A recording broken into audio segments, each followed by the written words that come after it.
Assalamu alaikum cemaat. Selamet, yaxşı qolganımızlar. Biz bugün bana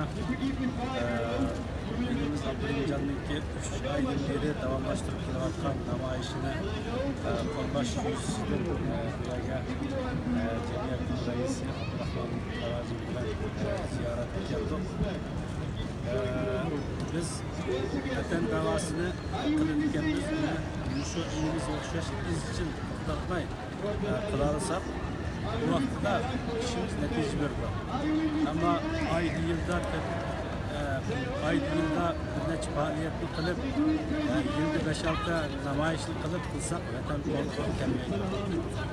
Vatanimiz, hurligimiz, ozodligimiz bizga lozim bo'lgan bo'lsa, şu vatan için biz bedel töleşimiz lazım.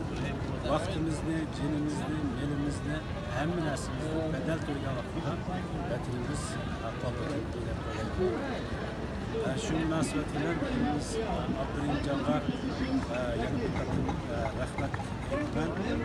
Bunun günkü Abdülhamid'e okşaş ilaklar yaşlı Avrupa'da, dünyada az emez.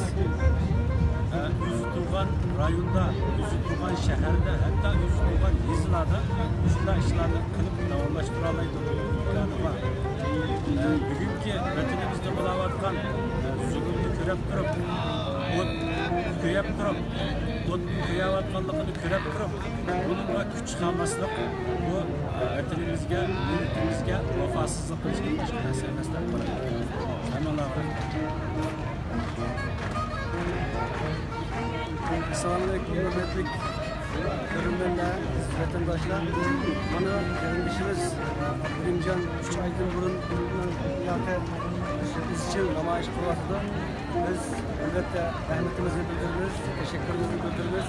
Shundan bu o'xshash bütün vatandaşlarimizni o'shunda jonlab, o'shunda izchil vatan davosini qo'lga nima kelsa, qanday ish kelsa, izchil davomlashtirishni tavsiya qilamiz.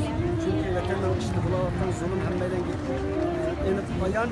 Bu için bir sıkılıp to'xtamay mücadelemizi davomlashtirishimiz kerak deyman. Hammadan ko'p rahmat. Rahmat, gap qo'llab kelibdi.